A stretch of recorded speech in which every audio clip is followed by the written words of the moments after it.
We're at the Spuhr booth at the 2019 SHOT Show talking with Hakan Spuhr. Hakan, welcome to the show. Thank you very much. And thank you for supporting our channel. We really, thank you very much. Really appreciate it. It's a pleasure. Now, before we got cameras rolling, we talked about a number of things, and you always provide a wealth of knowledge for our shooters. I'd first like to point out one of the reasons that we love Spuhr mounts is you always have the option to put a red dot on it. I wonder if you could provide our viewers your thoughts as to why you would consider running a red dot if you're shooting long range. Yeah, I almost never use the red dot for shooting. The red dot is a finder scope. So for example, shooting a PRS match, I think the red dot is really, really useful because you have a shitload of targets out there, many blend in extremely well with the background, you have a hard time finding them, you're working with the zoom in and out, and you have a hard time finding that target. But usually there is something beside that target that you already know. There is a big rock, there is maybe a big tree or whatever. If you find that tree in the red dot, then it's so easy to find it in the scope without cranking the magnification ring up and down. Right. So I think it saves a lot of time to using that red dot.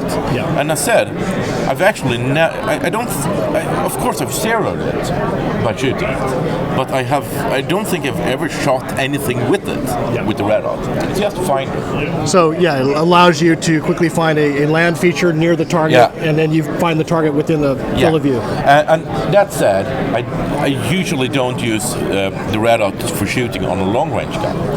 On a gun for the driven hunt or an AR-15, the situation is totally different. But then I usually have the red dot down here, like 5 o'clock, and I just rotate the gun. But that's totally different. Yeah. That's another gun, it's a different kind of shoot. Very good.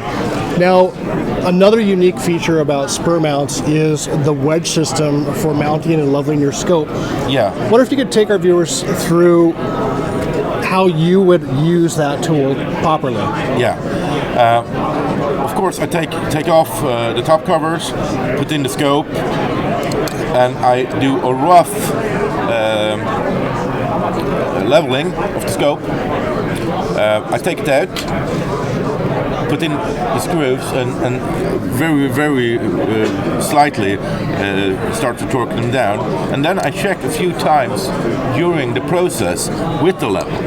So I don't keep the level there when I'm torquing the screws, because that will get stuck. You won't get it out. You won't get the wedge out. No.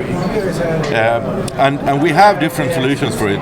Like on the ISMS, it's always there. We have it now on the new hunting rings, and we also have the solution for those that are using separate rings, where you can have this here. Which, you know, I do have. In fact, I have a scope that won't fit in the Spuhr mount because it's too the mechanical piece is too wide. Yeah. And I found I had to use rings, and that was a great device because if you have rings, you can use this tool to make sure it's level to your action. Yeah. Okay. And then we have the question about rosin. We have in our manuals recommended the use of rosin, and I don't see it as a must. No way. And there is a lot of 338 and 50 caliber guns out there that are used with Spuhr rings without any rosin, so you don't have to use it. But me personally, I think that anything worth killing is worth overkilling, and the friction of rosin is amazingly high. It's very good. Another thing, and this is regardless of what mount you're using, I still recommend rosin because it saves the surface of the scope. Many rings from other manufacturers, they are actually marrying the finish of the scope. But if there is some rosin, it saves the scope.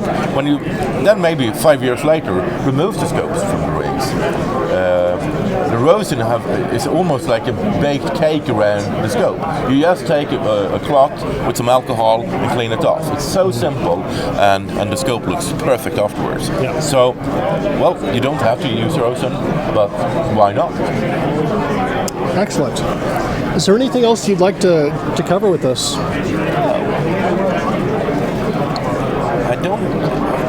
Did we talk about Generation 2 picketing rails last year? Why don't we go ahead and remind folks about that? Yeah.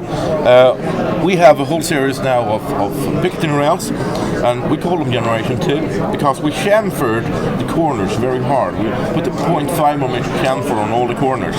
So it's almost impossible that there will be sharp things sticking out from a misused picketing rail, which means that we are actually increasing the repeatability. Yeah, so that's the point about that.